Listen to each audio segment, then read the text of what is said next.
নমস্কার বন্ধুরা, আজ আমাদের প্রথম গল্প কবিগুরুর মৃত্যুবার্ষিকী স্মরণে তার লেখা ছোট গল্প কর্তার ভূত। গল্প পাঠে আমি অয়ন এবং অন্যান্য চরিত্র রয়েছেন দিব্যেন্দু, প্রভাত, মৌ, সুভাশিস, সুরঞ্জন এবং সৌমেন। শুরু করছি বং স্টোরি লেনের প্রথম গল্প রবীন্দ্রনাথ ঠাকুরের কর্তার ভূত।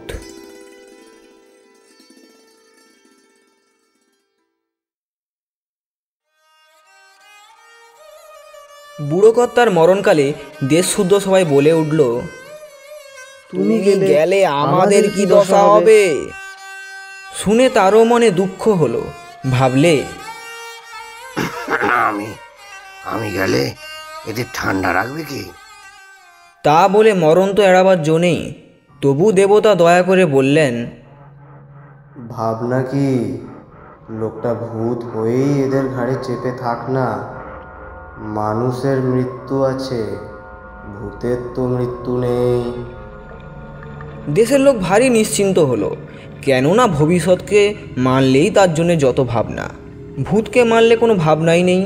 সকল ভাবনা ভূতের মাথায় চাপে, অথচ তার মাথা নেই, সুতরাং কারো জন্যে মাথা ব্যথাও নেই।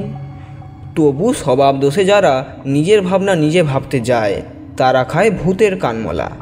সেই কানমলা না যায় ছাড়ানো, তার থেকে না যায় পালানো। তার বিরুদ্ধে না চলে নালিশ, তার সম্বন্ধে না আছে বিচার। দেশ শুদ্ধ লোক ভূতগ্রস্ত হয়ে চোখ বুজে চলে। দেশের তত্ত্বজ্ঞানীরা বলেন, এই চোখ বুজে চলাই হচ্ছে জগতের সবচেয়ে আদিম চলা। একেই বলে অদৃষ্টের চালে চলা। সৃষ্টির প্রথম চক্ষুহীন কীটাণুরা এই চালেই চলত। ঘাসের মধ্যে, গাছের মধ্যে আজও এই চলার আভাস প্রচলিত। শুনে ভূতগ্রস্ত দেশ আপন আদিম আভিজাত্য অনুভব করে, তাতে অত্যন্ত আনন্দ পায়। ভূতের নায়েব ভুতুড়ে জেলখানার দারোগা। সেই জেলখানার দেয়াল চোখে দেখা যায় না, এই জন্যে ভেবে পাওয়া যায় না সেটাকে ফুটো করে কী উপায়ে বেরিয়ে যাওয়া সম্ভব। এই জেলখানায় যে ঘানি নিরন্তর ঘোরাতে হয়, তার থেকে 1 ছটাক তেল বেরোয় না, যা হাটে বিকোতে পারে। বেরোয়ার মধ্যে বেরিয়ে যায় মানুষের তেজ। সেই তেজ বেরিয়ে গেলে মানুষ ঠান্ডা হয়ে যায়। তাতে করে ভূতের রাজত্বে আর কিচ্ছুই না থাক, অন্ন হোক, বস্ত্র হোক, স্বাস্থ্য হোক, শান্তি থাকে। কত যে শান্তি তার একটা দৃষ্টান্ত এই যে, অন্য সব দেশে ভূতের বাড়াবাড়ি হলেই মানুষ অস্থির হয়ে ওঝার খোঁজ করে। এখানে সে চিন্তাই নেই, কেননা ওঝাকেই আগে ভাগে ভূতে পেয়ে বসেছে। এইভাবেই দিন চলত। ভূত শাসনতন্ত্র নিয়ে কারো মনে দ্বিধা জাগত না। চিরকালই গর্ব করতে পারত যে এদের ভবিষ্যৎটা পোষা ভেড়ার মতো ভূতের খোঁটায় বাঁধা। সে ভবিষ্যৎ ভ্যাঁও করে না, ম্যাও করে না, চুপ করে পড়ে থাকে মাটিতে, যেন একেবারে চিরকালের মতো মাটি। কেবল অতি সামান্য একটা কারণে একটু মুশকিল বাঁধল। সেটা হচ্ছে এই যে, পৃথিবীর অন্য দেশগুলোকে ভূতে পায়নি।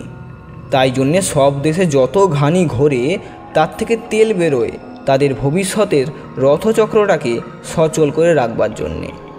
বুকের রক্ত দিয়ে ভূতের খপ্পরে ঢেলে দেবার জন্যে নয়। কাজেই মানুষ সেখানে একেবারে জুড়িয়ে যায়নি, তারা ভয়ঙ্কর সজাগ আছে। এদিকে দিব্যি ঠান্ডায় ভূতের রাজ্য জুড়ে খোকা ঘুমালো, পাড়া জুড়ালো। সেটা খোকার পক্ষে আরামের, খোকার অভিভাবকের পক্ষেও। আর পাড়ার কথা তো বলাই আছে, কিন্তু বই কি এলো দেশে, নইলে ছন্দ মেলে না।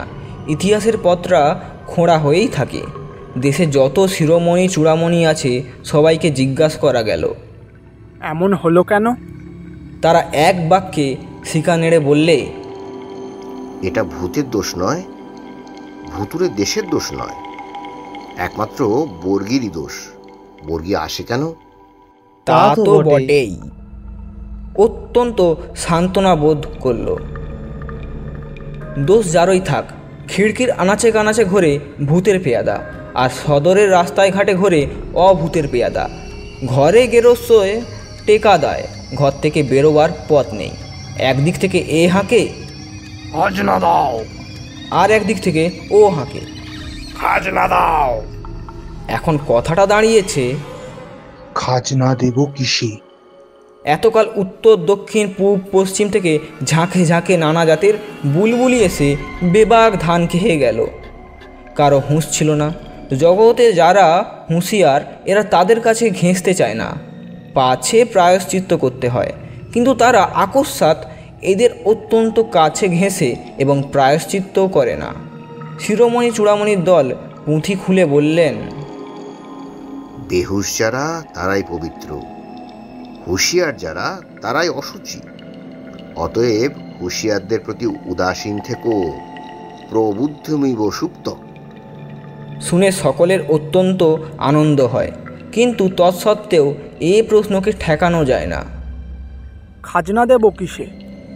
শ্মশান থেকে মশান থেকে ঝোড়ো হাওয়ার হা হা করে তার উত্তর আসে, আবরু দিয়ে, ইজ্জত দিয়ে, ইমান দিয়ে, বুকের রক্ত দিয়ে। প্রশ্ন মাত্রই দোষ এই যে যখন আসে একা আসে না। তাই আরও একটা প্রশ্ন উঠে পড়েছে, ভূতের শাসনটাই কি অনন্তকাল চলবে? শুনে ঘুম পাড়ানি মাসি পিসি আর মাস্তুত পিস্তুতর দল কানে হাত দিয়ে বলে, কি সর্বনাশ! এমন প্রশ্ন তো বাপের জন্মে শুনিনি।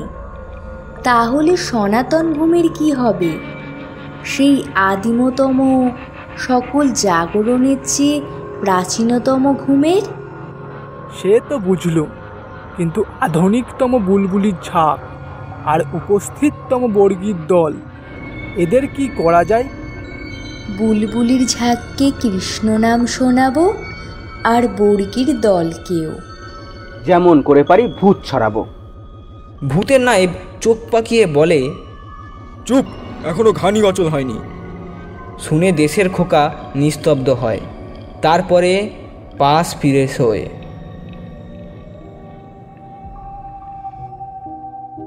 মোদ্দা কথাটা হচ্ছে, বুড়ো কর্তা বেঁচেও নেই, মরেও নেই, ভূত হয়ে আছে। দেশটাকে সে নাড়েও না, অথচ ছাড়েও না। দেশের মধ্যে দুটো একটা মানুষ যারা দিনের বেলা নাইবের ভয়ে কথা কয় না, তারা গভীর রাত্রে হাত জোড় করে বলে, কর্তা, এখনো কি ছাড়বার সময় হয়নি?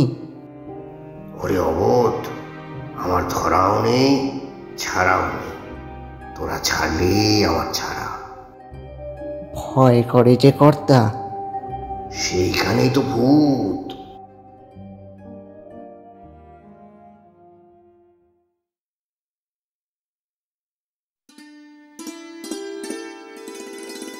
আজকের গল্পটি কেমন লাগলো কমেন্ট করে জানাবেন।